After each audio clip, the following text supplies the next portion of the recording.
council sa alipatakan sa atong mga panguna-una.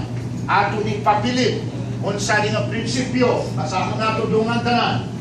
No hope for drug users. Only the ladies louder. No hope for drug users. All the men, isinggit mga men kay gamay na mo. Ready, go. No hope for drug users. Agree? Yes. Walang paglaong. Nakita na natin mga epekto. Walang paglaong, walang kaugmaon, walang ganansya na makuha sa druga. So in closing, let me offer to you the solution. And give me 2 minutes to do that. Unsa ang solution? What is the answer to this number 1 killer? Unsa ang solusyon ni Ani? Unsa dapat na tubuhaton? 3 ka F ang ako i-offer. And listen very, very attentively. The first F, para mahatagan natong solusyon ang problema sa druga, kay murag nakapusas ta, we need to fight against drugs. Makipagbisog. Now, basic naman po pagkahuman diri, gawas mo, pangitamon tong mga puser dyan, mangulata mo ha.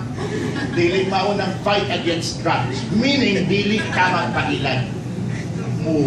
Mo resista, dili ka magpainto, dili ka magpa-deceive kanila. We must have a political will to say no. Dili ko. Bisan tilaw, dili ko. Kung nakatilaw ka na, undami kung pinanggat mo ang lawas mo. Pati pamilya mo apektado pag nagpadayon ka. And this is for you. We are sacrificing our time, money, and efforts para lang matudluan tanan mo nga mga eskwelahan. This is for you and for your future. Not only fight against drugs, but number 2 is what? Fear for God. Kahadlok sa Diyos. Isa sa rason nga naman ng tao karon pataka na lang, bahala na, or himo na lang kautan. Wala naman kahadlok sa Diyos. Mga leaders nato karon, sige na lang kurap. Sila ang atong gituuhan, sila ang atong gibutang sa pwesto nga mulig sa atong nasod. Sila pa karon ang number 1 na biktima, abuse of authority. So napakasubok. Nga naman ang problema, even though we're a Christian nation, matong Manila in Asia, the only Christian nation in Asia, but yet, ang drug abuse, rape, abortion, murder, nasa Guinness record na ta. Kaya nga naman, no fear for God. Walang kahadlok sa Ginoo. I'm instilling to you students a God-fearing life.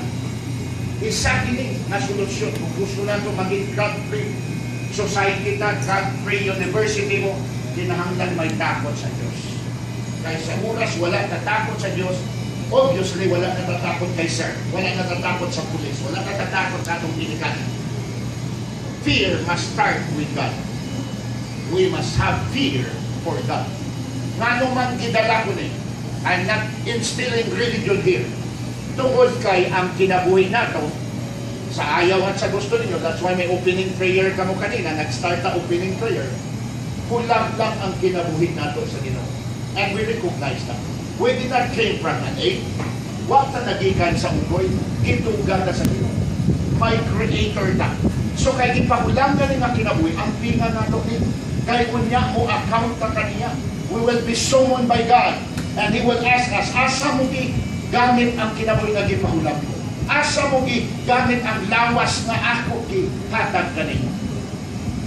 Nagdruga ka, etc. etc. Ang kuyaw i-judge ka sa Ginoo.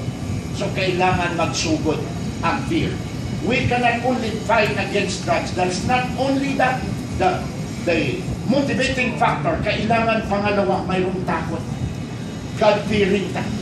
At yan ang dapat may tabok sa atong nason. Magkaroon ng God-fearing na mga senators, God-fearing na mga congressman, God-fearing president and vice president, and all the cabinet members. God-fearing. And last but not the least, ang pinakahuli is faith in God. Isa ni sa Yahweh, Gusto nato maging victorious, pagtuo sa Ginoo. Gusto nato masalbar sa gitawag na illicit drugs, maging drug-free individual ta, then we must have faith in God. We cannot do it alone. We are weak fighting against drugs sa atong abilidad lang. Kinahanglan nato ang pagtuo sa Ginoo.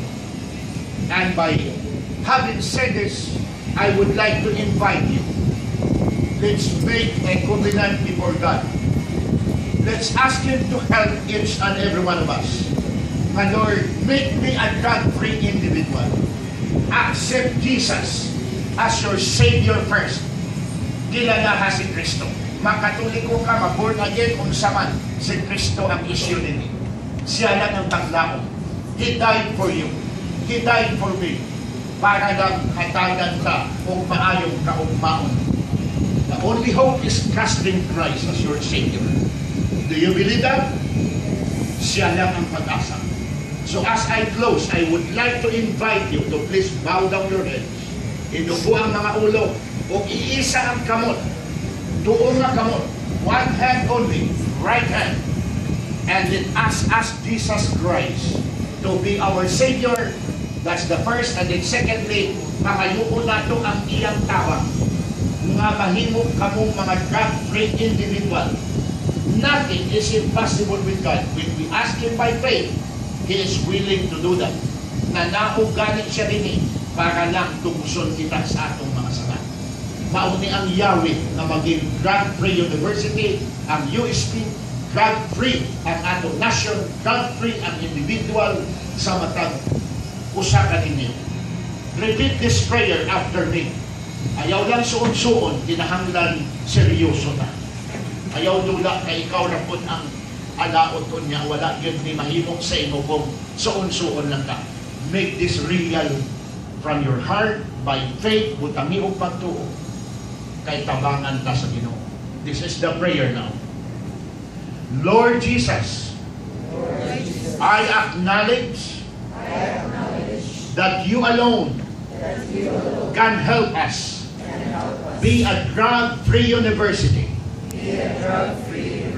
Personally, I accept you, Lord Jesus, into my heart as my Lord and Savior, my protector, my healer, my shepherd, my guide, and my God. Help me, Lord Jesus, to be a drug-free individual.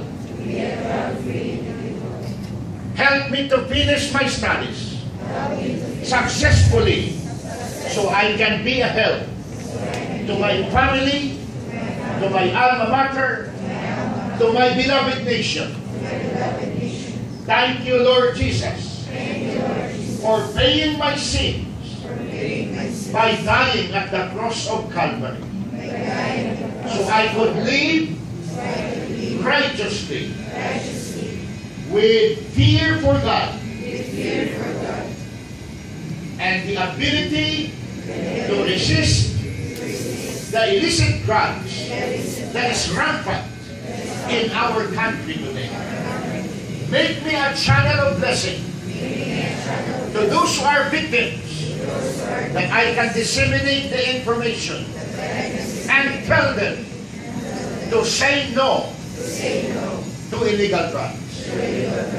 Bless all my teachers, my university, to become a drug-free society, and help me to be a pillar to this country. Thank you again for this opportunity to learn this information, so I could say I am a free drug individual now. And I promise before you that I will fight against illegal drugs. This is my covenant, my faith, in Jesus' name. Amen. Thank you. And palakpakan nato ang ating mga kaugalingon. Salamat nato sa ganan. appreciate sa inyong patient. You're very, very attentive and well-disciplined. Salamat. Palakpakan na itong akong South Director. Nagkakaroon sa iyang leadership at ang mark sa iyang pag-lead sa inyo. Again, thank you, sir.